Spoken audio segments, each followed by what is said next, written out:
Hello मित्रों, केम छो? मजामां छो? आ अमारी यूट्यूब चैनल पर तमारुं स्वागत है। मित्रों, आजनो आपणो विषय है कि संपूर्ण सामान्य विज्ञान जे आपणे विज्ञान अने टेक्नोलॉजी कहे छे एना माटे प्रश्नोत्तरी छे जे तमारी पोलीस कॉन्स्टेबल पीएसआई ना अंदर मित्रों 15+ मार्क्सनुं पूछाशे। आ विज्ञान अने टेक्नोलॉजी मित्रों एटले आ प्रकारेना विडियो बनाववाना अंदर घणी बधी मेहनत बनती होय छे। एटले चेनल पर नवा हो तो चेनलने सब्सक्राइब करी देजो अने आ विडियोने लिंक तमारा मित्रोने शेर करजो। अने अगाऊ पण मैं मित्रों पोलीस कॉन्स्टेबल पीएसआई माटे मित्रों 50 एमसीक्यू वाळुं विज्ञान टेक्नोलॉजीनुं एक विडियो बनाव्युं छे। आ विडियो पूरुं थाय एनी एंड स्क्रीन पर मैं के मित्रों ना जोयो तो त्यां जईने जोई लेजो, बरोबर। अने तमने खबर छे के पोलीस कॉन्स्टेबलना मॉडल पेपर पण छे अने बीजा पण विषयो पर विडियो छे आपणी चेनल पर छे मित्रों। तमे त्यां जईने मारा बधा विडियो जोई शको अने तमारा मित्रोने शेर करी शको। तो चालो मित्रों, आपणे संपूर्ण सामान्य विज्ञान जे विज्ञान अने टेक्नोलॉजी 50 एमसीक्यू प्रश्नोत्तरी सीरीज आपणे आ विडियोना अंदर समजीशुं।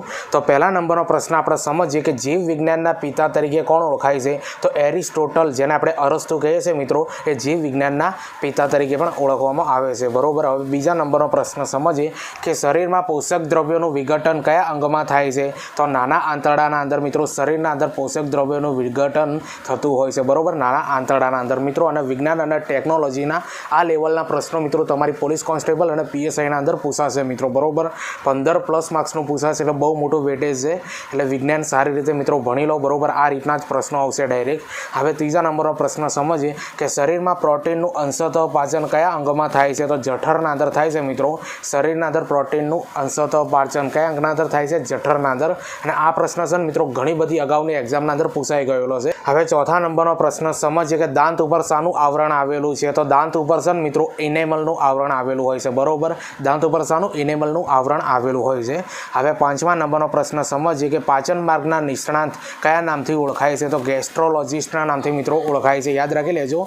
પાચન માર્ગના નિષ્ણાંત કયા નામથી ઓળખાય છે? ગેસ્ટ્રોલોજિસ્ટના નામથી ઓળખાય છે। અને બહુ મહત્વની વસ્તુ મિત્રો તમને જણાવી દઉં કે હવે ટ્રેન્ડિંગ ચાલે છે મિત્રો વિજ્ઞાન અને ટેકનોલોજીના અંદર કયા રોગના કયા નિષ્ણાંત છે, બરોબર, કયા શરીરના અંગના કયા નિષ્ણાંત છે મિત્રો, એના અંદરથી વારંવાર પ્રશ્નો આવે છે। વિધાન સ્વરૂપે પણ પૂછાશે, જોડકા સ્વરૂપે પણ પૂછાશે મિત્રો। અને વિજ્ઞાન અને ટેકનોલોજીના મિત્રો પ્રશ્નો બીજા બનતા રહેશે મિત્રો, એટલે આ ચેનલ પર જોડાયેલા રહેજો। અગાઉ એક બની છે એ પણ જોઈ લેજો। અને આ વિજ્ઞાન અને ટેકનોલોજી મિત્રો ગુજરાતની દરેક એક્ઝામના અંદર કામ આવશે, બરોબર। અને આ ખાસ કરીને પોલીસ કોન્સ્ટેબલ પીએસઆઈના અંદર તો 100%। હવે છઠ્ઠા નંબરનો પ્રશ્ન સમજીએ કે શરીરમાં જઠરની દિવાલમાં કેટલી નલિકાઓ આવેલી હોય છે? તો 3 નલિકાઓ આવેલી હોય છે મિત્રો। શરીરના અંદર જે જઠરની દિવાલોના અંદર 3 નલિકાઓ આવેલી હોય છે। હવે સાતમા નંબરનો પ્રશ્ન સમજીએ કે શરીરનો નકામો કચરો ઉત્સર્ગ કરવાનું કામ કયું તંત્ર કરે છે? તો ઉત્સર્જન તંત્ર કરતું હોય છે, બરોબર। હવે આઠમા નંબરનો પ્રશ્ન સમજીએ કે શરીરમાં નાના આંતરડાની લંબાઈ કેટલી છે? તો શરીરના અંદર નાના આંતરડાની લંબાઈ મિત્રો 6 થી 8 મીટર હોય છે મિત્રો। અને આવા પ્રશ્નો મિત્રો તમારી પોલીસ કોન્સ્ટેબલ પીએસઆઈના અંદર જોવા મળશે, બરોબર। તો નાના આંતરડાની લંબાઈ કેટલી છે મિત્રો? 6 થી 8 મીટરની હોય છે। હવે નવમા નંબરનો પ્રશ્ન સમજીએ કે શરીરમાં મોટા આંતરડાની લંબાઈ કેટલી છે? તો 2 થી 3 મીટરની હોય છે મિત્રો। અને આવા પ્રશ્નો જોવા મળશે। હવે 10મા નંબરનો પ્રશ્ન સમજીએ કે શરીરનો નકામો કચરો કયું અંગ બહાર નીકાળે છે? તો આનો જવાબ આવ્યો છે મિત્રો કિડની, બરોબર। શરીરનો નકામો કચરો કયું અંગ બહાર નીકાળે છે? કિડની। હવે 11મા નંબરનો પ્રશ્ન સમજીએ કે કિડનીનું કાર્ય શું છે? તો રુધિરનું ગાળણ કરવાનું, યાદ રાખજો મિત્રો। આ ડાયરેક્ટ પ્રશ્ન અગાઉની એક્ઝામના અંદર પૂછાઈ ગયો છે કે કિડનીનું કાર્ય શું છે? તો રુધિરનું ગાળણ કરવાનું છે, બરોબર। જે લોહી હોય ને એને ગાળવાની ક્રિયા કરે છે કિડની। હવે 12મા નંબરનો પ્રશ્ન સમજીએ કે કિડની એક દિવસમાં કેટલા લીટર રુધિર ગાળે છે? મોસ્ટ ટાઈમ્પી પ્રશ્ન છે મિત્રો, અગાઉ ઘણી બધી એક્ઝામોના અંદર આ પૂછાઈ ગયો કે કિડની એક દિવસમાં કેટલા લીટર રુધિર ગાળે છે? તો 180 લીટર મિત્રો ગાળે છે। હવે 13મા નંબરનો પ્રશ્ન સમજીએ કે શરીરમાં એક દિવસમાં યુરિન કેટલું નિર્માણ પામે છે? તો 1 થી 1.8 લીટર મિત્રો, યાદ રાખી લેજો। મોસ્ટ ટાઈમ્પી પ્રશ્ન છે, જીપીએસસીના અંદર આ પ્રશ્ન પૂછાયેલો છે એટલે તમને પણ પૂછાઈ શકે છે કે શરીરમાં એક દિવસમાં યુરિન કેટલું નિર્માણ પામે છે? તો 1 થી લઈને 1.8 લીટર જેટલું નિર્માણ પામે છે। હવે 14મા નંબરનો પ્રશ્ન સમજીએ અને મોસ્ટ ટાઈમ્પી પ્રશ્ન છે કે યુરિનમાં કયો એસિડ હોય છે? તો યુરિક એસિડ હોય છે મિત્રો યુરિનના અંદર, બરોબર। આ પણ પ્રશ્ન જીપીએસસીના અંદર પૂછાઈ ગયો છે। હવે 15મા નંબરનો પ્રશ્ન સમજીએ કે યુરિનનો પીળો રંગ શેને આધારી હોય છે? તો યુરોક્રોમના આધારે મિત્રો, તમને ખબર છે યુરિનનો પીળો રંગ હોય છે, બરોબર, યુરોક્રોમના આધારે। હવે 16મા નંબરનો પ્રશ્ન સમજીએ કે કિડનીના નિષ્ણાંત કયા નામથી ઓળખાય છે? તો કિડનીના નિષ્ણાંત છે મિત્રો યુરોલોજિસ્ટ અથવા મિત્રો નેફ્રોલોજિસ્ટ નામથી પણ ઓળખાય છે મિત્રો। આ બંને હોય તો મિત્રો સાચા હશે, બરોબર, પણ કોઈક એક આપવામાં આવશે। તો કિડનીના નિષ્ણાંત કયા નામથી ઓળખાય છે? યુરોલોજિસ્ટ અથવા નેફ્રોલોજિસ્ટના નામથી ઓળખાય છે। તો આવા પ્રશ્નોનો લેવલ મિત્રો તમારી પોલીસ કોન્સ્ટેબલના અંદર વિજ્ઞાનના અંદર પૂછાશે અને પીએસઆઈના અંદર, બરોબર। 15+ પ્લસ માર્ક્સનું મિત્રો વિજ્ઞાન પૂછાશે બરોબર. એટલે આપણી ચેનલ પર મિત્રો પોલીસ કોન્સ્ટેબલ PSIની તૈયારી કરતા હો તો તમારા મિત્રોને શેર કરી દેજો. ચેનલ પર ન હો તો ચેનલને સબસ્ક્રાઈબ જરૂરથી કરી દેજો. હવે 17મા નંબરનો પ્રશ્ન સમજ કે પથરી એ શાનો ક્ષાર છે? તો કેલ્શિયમ ઓક્ઝેલેટનો મિત્રો આ ક્ષાર છે મિત્રો. પથરી છે ને મિત્રો એ કેલ્શિયમ ઓક્ઝેલેટનો ક્ષાર છે અને આ પ્રશ્ન અગાઉની એક્ઝામના અંદર આવી ગયો. હવે 18મા નંબરનો પ્રશ્ન સમજીએ કે કિડનીની સારવારમાં કયા નામથી ઓળખાય છે? તો કિડનીની સારવાર છે ને મિત્રો એને ડાયાલિસિસના નામથી ઓળખવામાં આવે છે. હવે 19મા નંબરનો પ્રશ્ન સમજીએ કે કિડનીનો રંગ કેવો હોય છે? તો કિડનીનો રંગ છે ને મિત્રો ઘેરો કથ્થાઈ રંગનો હોય છે અને આ પ્રશ્ન પણ ઘણી બધી એક્ઝામોના અંદર પૂછાઈ ગયેલો છે મિત્રો. આ પૂછાયેલા પ્રશ્નો મિત્રો એટલા માટે લાવવામાં આવે છે કારણ કે તમારી અગાઉની જેટલી પણ એક્ઝામો આવશે એના અંદર 100% વિજ્ઞાનના પ્રશ્નો તમને કામ આવશે મિત્રો. એટલે તમારા મિત્રોને શેર કરજો આ વિડીયો અને ચેનલ પર નવા હો તો ચેનલને સબસ્ક્રાઈબ કરી દેજો. અને પોલીસ કોન્સ્ટેબલ PSI માટે તો મિત્રો ખાસ છે 100% બરોબર. બહુ મોટો ગ્રોથ છે, 15 માર્ક્સનો પૂછાશે. હવે 20મા નંબરનો પ્રશ્ન સમજીએ કે કિડનીનું વજન કેટલું છે? તો કિડનીનું વજન મિત્રો 140 ગ્રામનું હોય છે બરોબર. કિડનીનું વજન કેટલું હોય છે મિત્રો? 140 ગ્રામ હોય છે. હવે 21મા નંબરનો પ્રશ્ન સમજીએ કે યુરિનને કિડનીથી મૂત્રાશય સુધી પહોંચાડવાની નળીનું નામ શું છે? તો યુરેટર તરીકે એને ઓળખવામાં આવે છે. મોસ્ટ ટાઈમ્પી પ્રશ્ન છે મિત્રો કે યુરિનને કિડનીથી મૂત્રાશય સુધી પહોંચાડતી નળીનું નામ શું છે? તો યુરેટર નામ છે મિત્રો. અને મિત્રો હવે આવા પ્રશ્નો તમારી એક્ઝામના અંદર જોવા મળશે કારણ કે લેવલ હવે અપ થયું છે એટલા માટે. હવે 22મા નંબરનો પ્રશ્ન સમજીએ કે યુરિનને મૂત્રાશયથી શરીરને બહાર નીકાળતી નળી કઈ છે? તો યુરેથ્રા છે મિત્રો. આ 21મા અને 22મા નંબરનો પ્રશ્ન છે ને મિત્રો આ પ્રશ્નના અંદર મિત્રો ઘણો મોટો ડિફરન્ટ જોવા મળે છે બરોબર. આ પ્રશ્નને મિત્રો 2 થી 3 વાર જોઈ લેવાનો બરોબર કારણ કે બહુ મોટો ડિફરન્ટ છે. હવે 23મા નંબરનો પ્રશ્ન સમજીએ કે હાડકાનો અભ્યાસ કયા નામથી ઓળખાય છે? તો હાડકાનો અભ્યાસ મિત્રો ઓસ્ટિયોલોજીના નામથી ઓળખાય છે બરોબર. હાડકાનો અભ્યાસ ઓસ્ટિયોલોજીના નામથી ઓળખાય છે. હવે 24મા નંબરનો પ્રશ્ન સમજીએ કે ફૂગનો અભ્યાસ કયા નામથી ઓળખાય છે? તો ફૂગનો અભ્યાસ મિત્રો માઇકોલોજીના નામથી ઓળખાય છે બરોબર. ફૂગનો અભ્યાસ મિત્રો માઇકોલોજીના નામથી ઓળખાય છે. હવે 25મા નંબરનો પ્રશ્ન સમજીએ કે લીલનો અભ્યાસ કયા નામથી ઓળખાય છે? તો લીલનો અભ્યાસ મિત્રો ફાઇકોલોજીના નામથી ઓળખાય છે બરોબર. લીલનો અભ્યાસ એ ફાઇકોલોજીના નામથી ઓળખાય છે. હવે 26મા નંબરનો પ્રશ્ન સમજીએ કે વનસ્પતિનો અભ્યાસ કયા નામથી ઓળખાય છે? તો વનસ્પતિનો અભ્યાસ મિત્રો એ બોટનીના નામથી ઓળખાય છે અને આ તમને આવડતું હશે. હવે 27મા નંબરનો પ્રશ્ન સમજીએ કે પ્રાણીઓનો અભ્યાસ કયા નામથી ઓળખાય છે? તો ઝૂલોજી છે મિત્રો એ પ્રાણીઓના અભ્યાસના નામથી ઓળખાય છે ઝૂલોજી. હવે 28મા નંબરનો પ્રશ્ન સમજીએ કે પક્ષીઓનો અભ્યાસ કયા નામથી ઓળખાય છે? તો પક્ષીઓનો અભ્યાસ મિત્રો ઓર્નિથોલોજીના નામથી ઓળખાય છે બરોબર. ઓર્નિથોલોજીના નામથી ઓળખાય છે મિત્રો પક્ષીઓનો અભ્યાસ. તો મિત્રો લીલ વનસ્પતિ પ્રાણીઓ અને વનસ્પતિનો અભ્યાસ કયા નામથી ઓળખાય છે મિત્રો આવા લેવલના પ્રશ્નો મિત્રો હવે તમારી એક્ઝામના અંદર જોવા મળશે મિત્રો. એટલે આ વિડીયોને 2 થી 3 વાર જોઈ લેવાનું. અને બીજું કે આ પ્રશ્નો છે મિત્રો જોડકા સ્વરૂપે પણ પૂછાઈ શકે છે અને વિધાન સ્વરૂપે પણ પૂછાઈ શકે છે. હવે 29મા નંબરનો પ્રશ્ન સમજીએ કે શ્વાસ નળીની લંબાઈ કેટલી છે? તો શ્વાસ નળીની લંબાઈ છે મિત્રો 12 સેન્ટીમીટર જેટલી હોય છે બરોબર. શ્વાસ નળીની લંબાઈ મિત્રો 12 સેન્ટીમીટર જેટલી હોય છે અને આ પ્રશ્ન છે મિત્રો અગાઉની એક્ઝામના અંદર પૂછાઈ ગયેલો. હવે 30મા નંબરનો પ્રશ્ન સમજીએ કે શ્વાસ નળી અને ફેફસા વચ્ચે વાયુ વિનિમય શેના દ્વારા થાય છે? તો વાયુ કોષો દ્વારા થતું હોય છે મિત્રો. આ મોસ્ટ ટાઈમ્પી પ્રશ્ન છે કે શ્વાસ નળી અને ફેફસા વચ્ચે વાયુ વિનિમય શેના દ્વારા થાય છે? વાયુ કોષો દ્વારા થતા હોય છે. હવે 31મા નંબરનો પ્રશ્ન સમજીએ કે શ્વાસ નળીને લગતા રોગો કયા છે? તો શ્વાસ નળીને લગતા રોગો છે મિત્રો સિલિકોસિસ, બ્રોન્કાઇટિસ અને એન્થ્રેઇકોસિસ. મિત્રો યાદ રાખી લેજો. આ 3 મોસ્ટ ટાઈમ્પી છે મિત્રો. ઘણી બધી એક્ઝામોના અંદર વારંવાર પૂછાય છે કે શ્વાસ નળીને લગતા રોગો કયા કયા છે? તો સિલિકોસિસ, બ્રોન્કાઇટિસ અને એન્થ્રેઇકોસિસ બરોબર. અને આ જે બ્રોન્કાઇટિસ છે ને ઘણી બધી એક્ઝામોના અંદર પૂછાઈ ગયો છે. બાકીના 2 છે ને તમારા માટે નવા હશે મિત્રો એટલે ગોખી મારજો. હવે 32મા નંબરનો પ્રશ્ન સમજીએ કે 1 મિનિટમાં શ્વાસોશ્વાસની ક્રિયા કેટલી વાર થાય છે? તો 16 થી 18 વાર મિત્રો 1 મિનિટના અંદર શ્વાસોશ્વાસની ક્રિયા થાય છે બરોબર. 16 થી 18 વાર થાય છે. હજુ મિત્રો પ્રશ્નો બાકી છે. તમને એક બહુ મહત્ત્વની માહિતી આપી છે કે પોલીસ કોન્સ્ટેબલની તૈયારી કરતા હોય મિત્રો તો આપણી ચેનલને 100% સબસ્ક્રાઈબ કરી દેવાનું. આપણે સ્પેશિયલ પોલીસ કોન્સ્ટેબલ માટે મિત્રો મોડલ પેપર તૈયાર કર્યા છે બરોબર.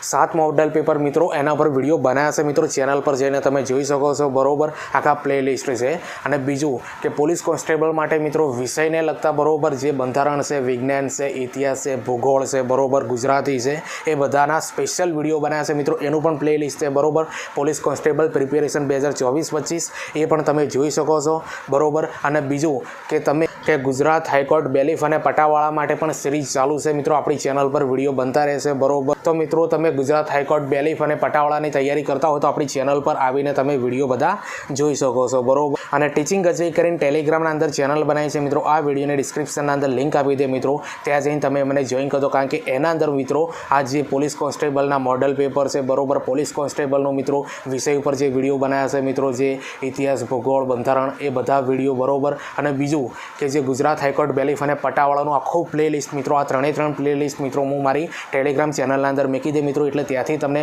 બધા વિડીયો મારા સારી રીતે જોવા મળી રહેશે બરાબર, તમારે સર્ચ ન કરવું પડે. એટલે તમે આ ટીચિંગ કચેરી કરીને ટેલિગ્રામની ચેનલ છે મિત્રો, આ વિડીયોને ડિસ્ક્રિપ્શનના અંદર લિંક આપી દે, ત્યાં જઈને તમે મને જોઈન કરજો બરાબર. હવે 33મા નંબરનો પ્રશ્ન સમજીએ કે પ્રાણવાયુ તરીકે કયો વાયુ ઓળખાય છે? તો પ્રાણવાયુ તરીકે મિત્રો ઓક્સિજન ઓળખાય છે. હવે 34મા નંબરનો પ્રશ્ન સમજીએ કે અંગારવાયુ તરીકે કયો વાયુ ઓળખાય છે?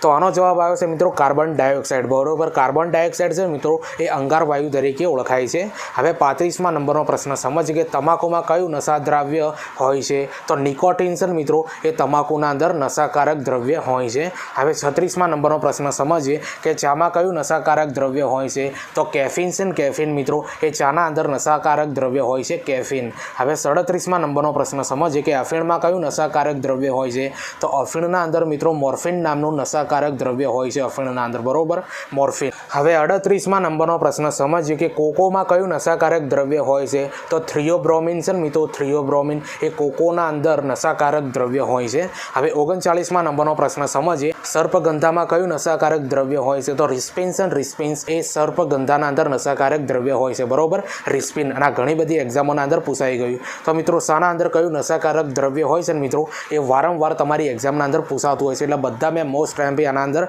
નશાકારક દ્રવ્યો લઈ લીધા છે મિત્રો. એ તમને જોડકા સ્વરૂપે પણ પૂછાઈ શકે છે, વિધાન વાક્ય સ્વરૂપે પણ પૂછાઈ શકે છે, એટલા માટે ઇમ્પોર્ટન્ટ લઈ લીધા છે, જે તમારી પોલીસ કોન્સ્ટેબલ PSIના અંદર 100% કામ આવશે. અને બીજું ગુજરાતની કોઈ પણ એક્ઝામ તમે આપતા હોય મિત્રો તો વિજ્ઞાન અને ટેકનોલોજી ઘણા બધા માર્ક્સના અંદર પૂછાતું હોય છે, એટલે આ વિડીયો મિત્રો બધા માટે છે બરાબર. ગુજરાતની કોઈ પણ એક્ઝામ આપવા માટે તમે આ વિડીયો તમને ખૂબ કામ આપવાનું છે. હવે 40મા નંબરનો પ્રશ્ન સમજીએ કે ગાંજો કઈ વનસ્પતિના છોડમાંથી બને છે? તો ગાંજો છે ને મિત્રો એ અફીણના છોડમાંથી બનતો હોય છે બરાબર, મોસ્ટ એમપી પ્રશ્ન છે. હવે 41મા નંબરનો પ્રશ્ન સમજીએ કે તમાકુમાં કયો વાયરસ હોય છે? તો તમાકુના અંદર છે ને મિત્રો, તો આનો જવાબ આવે છે મિત્રો ટોબેકો મોઝેઇક વાયરસ બરાબર. તમાકુના અંદર કયો વાયરસ હોય છે મિત્રો? ટોબેકો મોઝેઇક વાયરસ હોય છે. હવે 42મા નંબરનો પ્રશ્ન સમજીએ કે પિટ્યુટરી ગ્રંથિમાંથી કયો અંતરસ્ત્રાવ ઉત્પન્ન થાય છે? તો ગ્રોથ હોર્મોન્સ મિત્રો, યાદ રાખી લેજો, મોસ્ટ એમપી પ્રશ્ન છે. આ પ્રશ્ન ઘણી બધી એક્ઝામોના અંદર હમણાં પૂછાઈ ગયો મિત્રો કે પિટ્યુટરી ગ્રંથિમાં કયો અંતરસ્ત્રાવ ઉત્પન્ન થાય છે? તો ગ્રોથ હોર્મોન્સ છે મિત્રો એ પિટ્યુટરી ગ્રંથિના અંદર ઉત્પન્ન થાય છે બરાબર, ગ્રોથ હોર્મોન્સ. હવે 43મા નંબરનો પ્રશ્ન સમજીએ કે થાઇરોઇડ ગ્રંથિમાંથી કયો અંતરસ્ત્રાવ ઉત્પન્ન થાય છે? તો થાઇરોઇડ ગ્રંથિના અંદરથી તમને ખબર છે મિત્રો થાઇરોક્સિન નામનો જે અંતરસ્ત્રાવ છે ને ઉત્પન્ન થાય છે બરાબર, થાઇરોક્સિન એ થાઇરોઇડ ગ્રંથિના અંદરથી ઉત્પન્ન થતો અંતરસ્ત્રાવ છે બરાબર, એનું નામ છે થાઇરોક્સિન.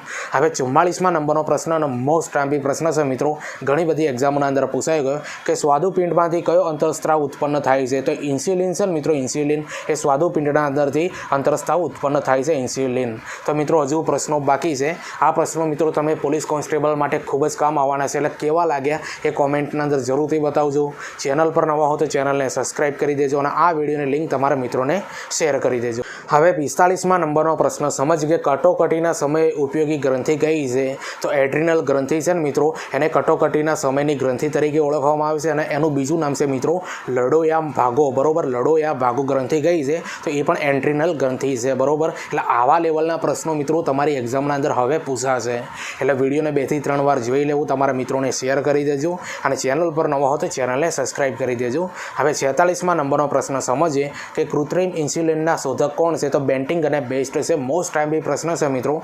ઘણી બધી એક્ઝામોના અંદર મિત્રો આ પ્રશ્ન પૂછાઈ ગયેલો છે બરાબર, GPSCના અંદર અને વર્ક 3ના અંદર તો વારંવાર પૂછાય છે કે કૃત્રિમ ઇન્સ્યુલિનના શોધક કોણ છે? બેન્ટિંગ અને બેસ્ટ છે. હવે 47મા નંબરનો પ્રશ્ન સમજ કે દેડકાની પાણીમાં જળ સમાધિ માટે કઈ ગ્રંથિ જવાબદાર છે? તો પિનિયલ છે મિત્રો, પિનિયલ ગ્રંથિ છે ને મિત્રો એ દેડકાની પાણીમાં જળ સમાધિ માટે ગ્રંથિ જવાબદાર છે બરાબર, પિનિયલ ગ્રંથિ મોસ્ટ એમપી છે મિત્રો. આ પણ ઘણી બધી એક્ઝામોના અંદર પૂછાઈ ગયો. હવે 48મા નંબરનો પ્રશ્ન પ્રશ્ન સમજીએ કે લીવરને લગતો રોગ કયો છે? તો કમળો છે ને મિત્રો, કમળો એ લીવરને લગતો રોગ કહેવાય છે. હવે 49મા નંબરનો પ્રશ્ન સમજીએ કે ગળાને લગતો રોગ કયો છે? તો ગળાને લગતો રોગ છે ને મિત્રો એ ડિપ્થેરિયા છે. બરોબર, તો આનો જવાબ આવ્યો છે મિત્રો ડિપ્થેરિયા. બરોબર, ડિપ્થેરિયા છે ને મિત્રો એ ગળાને લગતો રોગ કહેવાય છે, ડિપ્થેરિયા. હવે મિત્રો પોલીસ કોન્સ્ટેબલ PSI માટે મિત્રો વિજ્ઞાન અને ટેકનોલોજીના 50 પ્રશ્નોમાંથી 50મા નંબરનો પ્રશ્ન છે. બરોબર, જે તમને ખૂબ જ કામ આવવાનો છે. આગળ વિડીયો મિત્રો અલગ અલગ વિષય પર બનતા રહેશે, જે તમારી પોલીસ કોન્સ્ટેબલ PSIના અભ્યાસક્રમમાં જે વિષયો આપ્યા છે એ પ્રમાણે હું વિડીયો બનાવતો રહે, એટલે ચેનલને સબસ્ક્રાઈબ જરૂરથી કરી દેજો. તો 50મા નંબરનો પ્રશ્ન સમજીએ કે આંખને લગતો રોગ કયો છે? તો કન્જક્ટિવાઇટિસ. યાદ રાખી લેજો મિત્રો, ઘણી બધી એક્ઝામના અંદર પૂછાઈ ગયો છે કે આંખને લગતો રોગ કયો છે? તો કન્જક્ટિવાઇટિસ છે. તો મિત્રો આ 50 પ્રશ્નો તમને કેવા લાગ્યા એ કોમેન્ટ કરીને જરૂરથી બતાવજો. ચેનલ પર નવા હો તો ચેનલને સબસ્ક્રાઈબ કરી દેજો. આ વિડીયોની લિંક તમારા મિત્રોને શેર કરી દેજો. તમને ખબર છે પોલીસ કોન્સ્ટેબલ માટે મિત્રો આપણે વિષય પર પણ વિડીયો બનાવેલા છે. બરોબર, અને તમને ખબર છે મોડલ પેપર પણ બનાવેલા છે. ગુજરાત હાઈકોર્ટ બેલીફ અને પટાવાળા માટે પણ આપણી ચેનલ પર વિડીયો બનેલા છે મિત્રો. એ બધા વિડીયો તમારે જોઈ લેવાના મારી ચેનલ પર આવીને. ટીચિંગ અજય કરીને ટેલિગ્રામના અંદર ચેનલ બનાવી છે, આ વિડીયોની ડિસ્ક્રિપ્શનના અંદર લિંક આપી દે મિત્રો. ત્યાં જઈને તમે મને જોઈન કરતો, કારણ કે એના અંદર વિડીયોની આવનારી ભરતીઓની પોસ્ટ અપલોડ કરું છું, અને જે હમણાંની જેટલી પણ નવી એક્ઝામો લેવરાઈ છે એ બધા ઉપર જે મેં સ્પેસિફિક વિડીયો બનાવ્યા છે એનું આખું પ્લેલિસ્ટ પણ એના અંદર મેકતો રહે મિત્રો. એટલે તમે એ બધી વિડીયો જુઓ અને તમારા મિત્રોને શેર કરો. તો ચાલો મળીએ આપણે બીજા વિડીયોના અંદર. બાય.